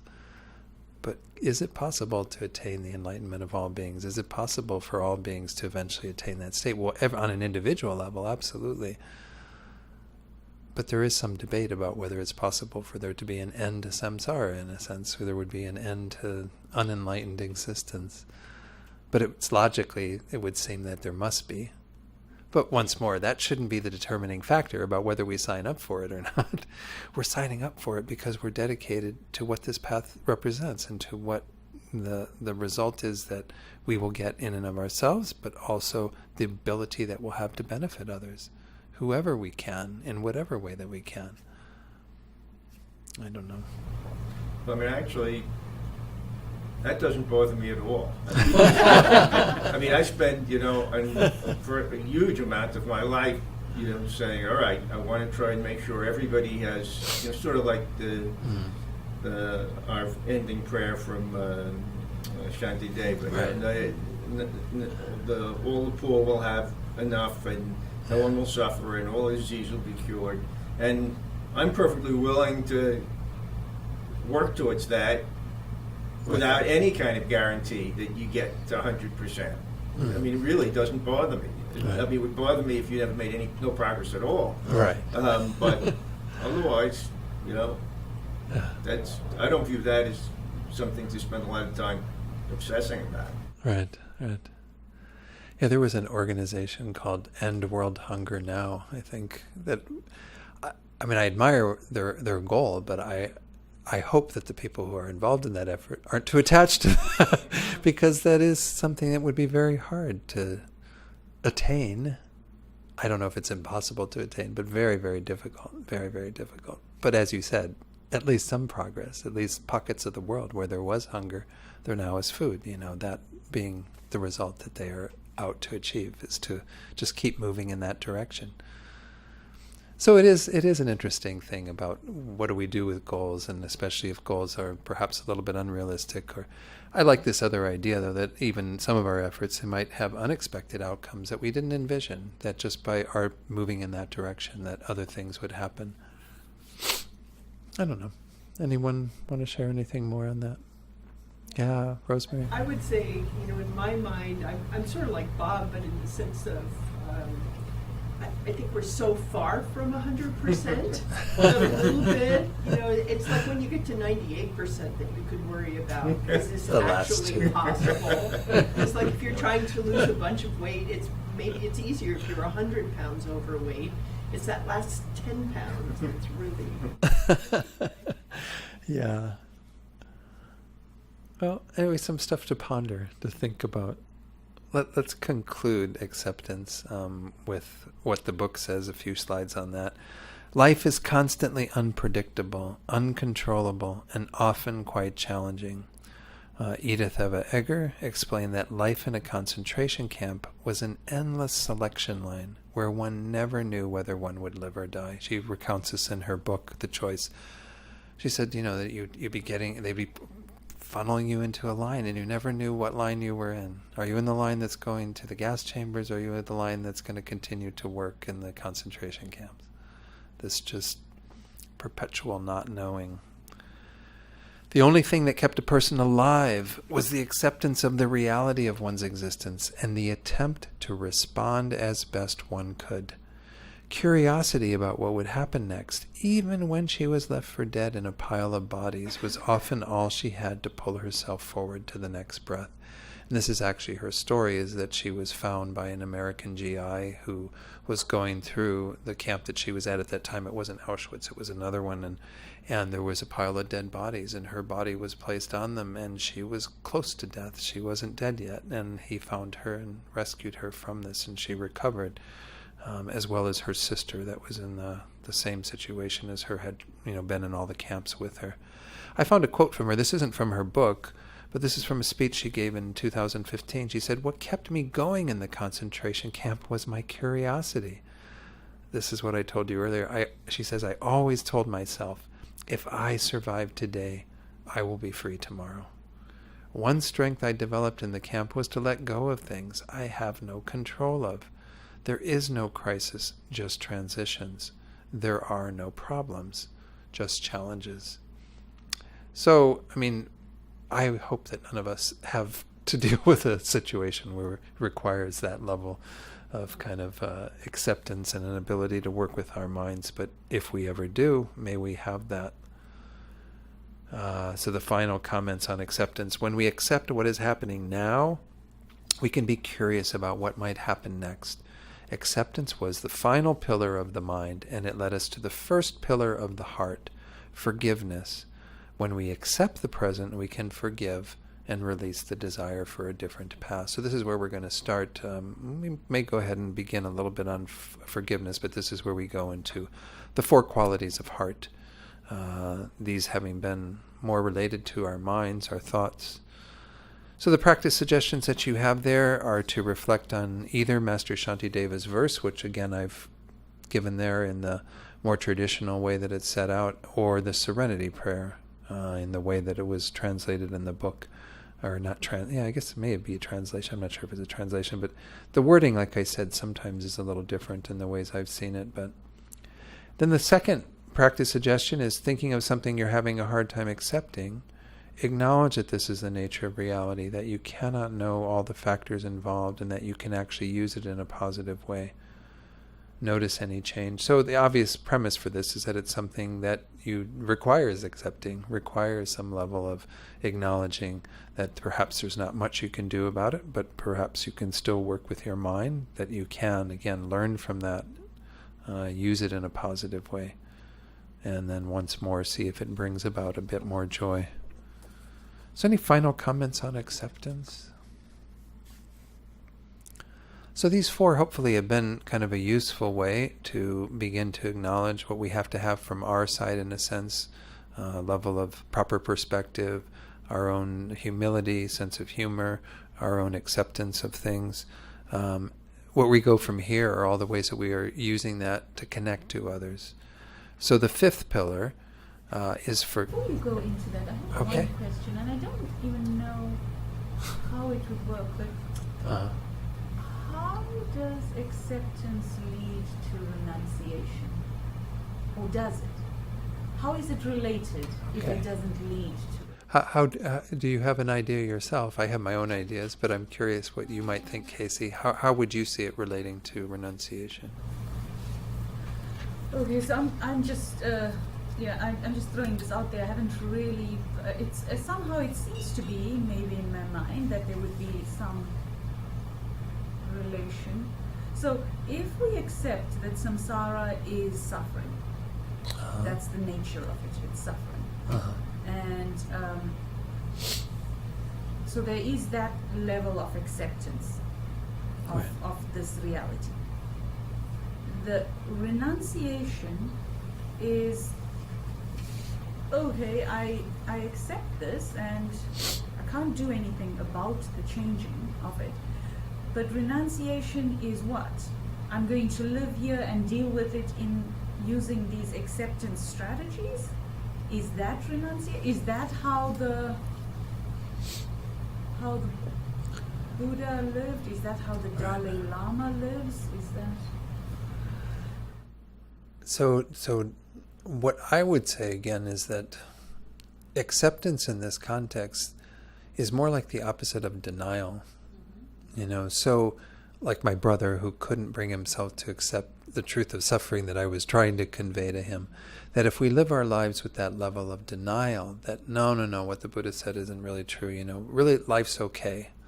A lot of people have those bumper stickers on their car that says life's good. Like I want to go by, except for aging, illness, sickness, all of the various things.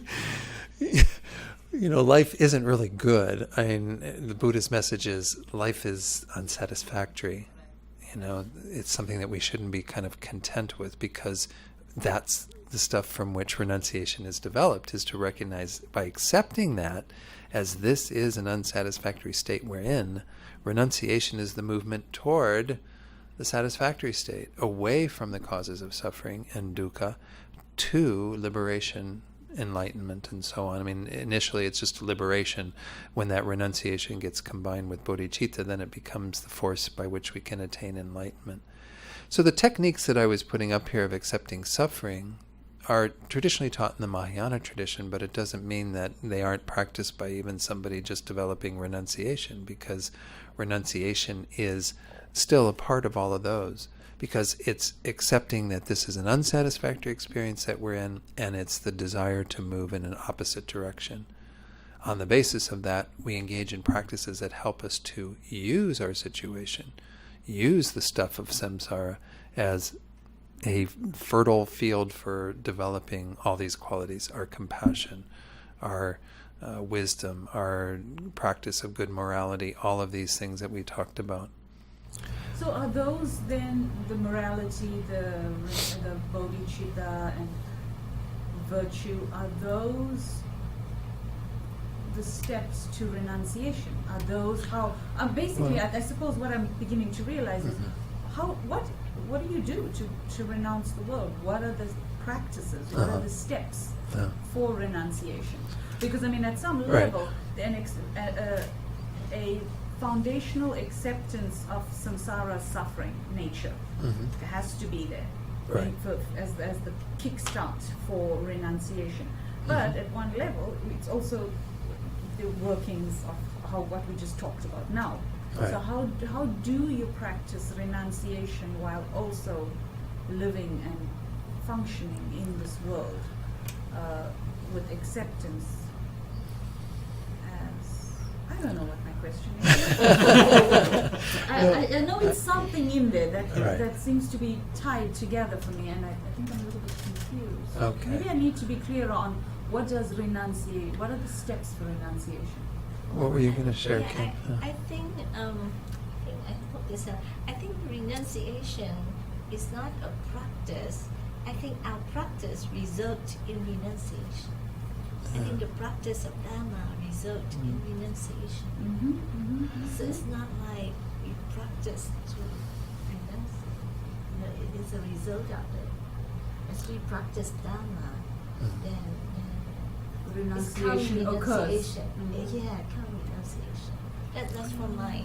Yeah, I mean, I think we can say that as one perspective that is useful. Renunciation, I would define as a state of mind, and usually at the level where it becomes a spontaneous or an uncontrived renunciation, it is this embedded desire to move away from suffering and its causes toward liberation and freedom from the causes, an end to the causes of our suffering. So it's like a shift in our perspective that's put into this thought. Venerable Rabina described renunciation once. This was many years ago when I first started studying with her in 1996. She said the thought of renunciation, when you have it so strong, it should be like the thought of eating your own vomit. It's like it has a kind of repulsive revulsion kind of quality to it. It's like, I can't bear this another minute. It's like I imagine it's the sort of thought that somebody has in prison when they've felt a strong desire to not be in prison any longer. But the difference between somebody just in prison that doesn't want to be there is that we have the tools in terms of the last two truths, by understanding an end to our suffering and the path that leads to the end of our suffering, to actually attain that. So it's not just a pure revulsion that just is like, I'm just sick of it. A lot of people are sick of samsara and they commit suicide because they don't see any way out. Buddhism is not saying that. It's saying, yes, get sick of it. Get absolutely repulsed by it. Disenchanted with it is another word that maybe works, or disillusioned by it. You're no longer captivated by it. And it propels you to create the causes for the opposite, for freedom from suffering, for nirvana, for peace, for liberation. So that's the state of mind, and it is a product of our practice, to what Kim is saying, that we continually engage in. Of course, in the middle length, or in the middle scope of the Lam Rim, the main teachings we focus on to develop renunciation, having already examined karma and, the intricacies of rebirth and so on in the first scope. In the second scope, we really focus on the Four Noble Truths and the 12 links of dependent arising, understanding how there are causes and conditions for what we're experiencing that is unsatisfactory, and we can create the causes and conditions for something that is a better alternative to that. Yeah, Rosemary. Isn't a piece of that also related to what Casey was asking? That we're always trying to, in some ways, fix samsara. Yeah. So if we accept that it can't be fixed, to me that makes it easier to see where renunciation comes in. It's like, this sucks, I can't fix it, and the only way to get out of it is to completely decide this is, even a great samsara is not great. Right. The highest, most pleasurable state of existence in samsara is unsatisfactory, That's why it's important to get to that deepest level of understanding suffering, to get that just the pure conditionality of being under the control of these factors, what we call pervasive conditioned suffering or compounded suffering. That in and of itself speaks to the 24/7 state that we are in. It is all unsatisfactory. I mean, I'm not saying again that all of our turning of our mind towards the Dharma is suffering in that very way. It's helping us to move towards the causes of freedom from suffering. But everything we experience in this conditioned existence is pervaded by that fundamental cause of our suffering, our own karma and delusions. And until we're free of that, we're never going to be free of suffering. We can get free of the first one to some degree, for some period of our life by having all these pleasures and wonderful things going on. And in the God realms, you don't have all these levels of suffering that are happening all the time. In the form God realms in particular, you have a form body. It's very subtle, but you're not experiencing any coarse suffering. That's not an end to your suffering, though, because you're still conditioned by your karma and delusions. You're still going to experience unsatisfactory existence by virtue of that. So, yeah.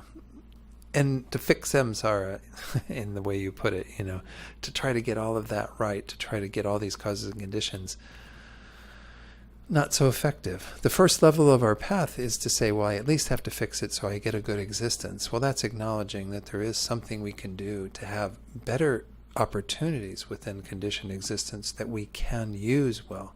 Because if I get reborn as, an ant, well, good luck as an ant getting any Dharma practice in. I'm going to be just totally consumed with what my little ant needs and my ant behavior. I'm not going to do much in that life. So the first level, we're admitting we can manipulate samsara to some degree to get better rebirths, but that's not going to be the answer. That's why we go into the middle scope and say, guess what? Even the best existence in the human realms, the God realms, wherever, is unsatisfactory. So the mind of renunciation is a reaction to that, is saying, okay, or a response to that, saying, this is how it is, I accept it, that this is samsara, that this is an unsatisfactory experience, and I know I can be doing something different. I can move towards that by practicing the path. I can achieve a cessation of suffering. So it's a good question. Yeah, I think I have a long way to go, man. I think it's very severe. Join the club. Join the club. I just think, my God, how come I'm so attached still? I was like, I'm so attached. And I just don't know what to work with on a daily basis. Yeah. Because I'm shocked sometimes. Sometimes I think, okay, that took me by surprise. I had no clue I was this attached to this thing. Yeah. And it's... And I think the important advice always is to be very gentle with ourselves and recognize, like I said, if we're trying to get this boat to turn in the opposite direction, well, that's already a big goal. And we're trying to get it to change the water, to actually get the water flowing in the opposite direction. That's a bigger goal. And it doesn't mean we despair in the face of that goal. We just acknowledge that we do what we can with the moments that we have to make the progress that we can. It's okay. Don't beat ourselves up. That's like a whole nother layer of silly stuff. Yeah, but even just like a cup of coffee with some... I take such delight in this cup of coffee with the half and half. And I'm like, oh my word, if I could use this, Well, you can. And I'm not entirely sure how, but It's 4:00, so I don't want to talk too much longer because we do want to do soak and stuff. But when we have, this is a bit of what I was saying the other night around developing merit, is that if we have bodhicitta motivation behind our mundane actions, you sit down with your cup of coffee and you can do your offering prayer and think about all the beings that you're offering that to, the Buddhas you're offering it to. And then when you experience that pleasure, putting that to your mouth, feeling it on your tongue, the joy of drinking it and the, all the other stuff involved in it, well then offer it and think about doing it with bodhicitta. Think, may all beings have some comfort and peace and solace in the midst of whatever it is that they're experiencing. May they know joys. May they have this. Why not? It's just a total transformation of it. And you can also drink your coffee with renunciation. You can say, oh, yeah, I understand that this is a pleasurable experience. It's inducing a nice feeling by putting this on my tongue, but I also see it as not satisfactory completely. Or inherent existence even. Yeah. Or emptiness. Yeah, exactly. I mean, there's so many different ways you can work with things with the path. That's why we have all these different teachings, is because wherever we are at, we should start there. And maybe for some of us, it's just starting at, okay, I need to just be real black and white about it. And then other ways you try to transform it and use it in different ways. And in Tantra, you're using it like as transforming it into divine substance, and you yourself as a divine holy Buddha and all this going on. I mean, it becomes very powerful. But not all of us can practice it that way yet, so we just do what we can, whatever level. But we don't just make it another opportunity to increase our delusions. Otherwise, we just... And trust me, I'm not perfect at any of this. Don't take it as like, oh, Don's really good. No, Don eats his lunch just like everybody else and drinks his tea or coffee just like everybody else. Might have a couple of virtuous thoughts right at the beginning when you offer it, and then it's like,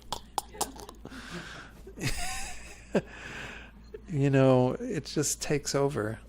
Venerable Rabina says, we're like junkies born into a world of junk. I love this phrase because it really speaks to how I feel sometimes. It feels like we're just addicts, like waiting for that next thing, vampires, we just sucking it all in and we just can't get enough of it, and come on, give ourselves a break at some level. This is our default mode. That's why when the Buddha taught the first teaching on the Four Noble Truths, he identified in that sutra, it's in the Pali Canon, this cause of our suffering is craving. He didn't go down to the level of ignorance. He needed to just say, well, what's the most direct cause of why you're suffering? It's the craving. It's the craving that's happening, sure, on the basis of this I we're clinging to, but that's the most palpable thing that we have going on all the time. It's just like the craving, like, we need more. We need to get it all in here. We need to experience it all. We need to have it. We want it now. And we've got a culture where we're very good at giving ourselves that. You're not in a prison cell. This is why the guys in prison, I think, are amazing practitioners, because if they're able to work with that situation they're in where they have no control over what they're getting, they're lucky if they can get a candy bar at the, little commissary they have in the prison, if they've got enough money to do that. They don't have any control over it. They don't have control over who they're living with and the noise out in the hall, and they don't have control over the possessions that they have. They don't have control over anything. In our free, society, we have the ability to keep stuffing all this stuff in every orifice and every, and we just kind of keep doing it, and we get blind to that. We think that we're happy. So we have to just wise up and look at it and say, okay, if my initial thought is just to have the understanding, this is not true, lasting happiness. I'm going to experience this pleasure, no problem, but just see it as that. Try not to let the attachment go crazy. And then if we can, build up on that and do other things. Okay, so then I guess that's the answer then, is that to practice the bodhicitta, mindfulness, and the awareness of lack of inherent existence, the emptiness. Yeah. Those again might be more advanced answers. The initial thing might be just to say, again, that we know that there's no real reliable thing in samsara. That samsara, this is that cup of coffee is just this pleasurable experience. It's not something we should be putting all of our faith in and thinking this is the be all and end all of existence. So it's not even at the level of emptiness, it's just at the level of acknowledging its conventional reality, that in essence it is not in the nature of true happiness. That experience of drinking coffee is not true happiness. It becomes even the cause of suffering if we continue to create the causes of suffering in relation to it, if we continue to be attached in the ways that we are. So we should end, and then that's good. We'll start with forgiveness tomorrow, and I'll get all geared up so I can go through all 4 remaining ones tomorrow, but hopefully we'll have time for that. So let's just hold a few thoughts of dedication before we conclude. So think back over today, especially these last 2 hours. We did dedicate earlier today for the morning, but all of the virtuous things that we've done by being here, just by whatever listening that you've engaged in, whatever thinking about the teachings you've engaged in, the words that you've shared, the words you've heard, all of that, may that become the cause for the welfare of all beings. May all beings attain enlightenment by virtue of what we've done here today, particularly through our own enlightenment, through helping us to become more competent and capable of benefiting others by attaining the state of Buddhahood. And as we did this morning, we'll dedicate very strongly for the good health and long lives of our precious teachers, seeing that we need beings like His Holiness the Dalai Lama and Lama Zopa Rinpoche, and we need beings like the Archbishop Desmond Tutu. We need beings that are in many traditions, Pope Francis and so on, these wonderful beings that are speaking to truth, speaking to compassion, helping us and others in this world to have a better world, to have more peace, more well-being. May all of these precious teachers have good health and long lives, and may we and others never be parted from perfect guides. And then to conclude today, we'll even make an additional dedication to those beings who we're holding in our hearts. While we are always thinking of all sentient beings, and we do have karmic connections very strongly with particular beings. So if you do know someone or are moved by the situation of someone who is experiencing obstacles, who's dealing with illness, maybe even beings you might know who are dying or who have died, make this strong dedication for their welfare. It's not that we're excluding others in doing this, but these are beings who we do have a karma with, and it's important for us to open our hearts to them in particular. Kind of send out this positive energy so that it becomes the cause for freeing beings who we're thinking of from their suffering and bringing them to pure happiness, to enlightenment. And may all beings attain peace and happiness through our efforts here today. Okay, thank you all. This was wonderful. Enjoyed my time today. And lunch was great. Enjoyed lunch a lot. I didn't always have bodhicitta when I was eating, but... Okay, good.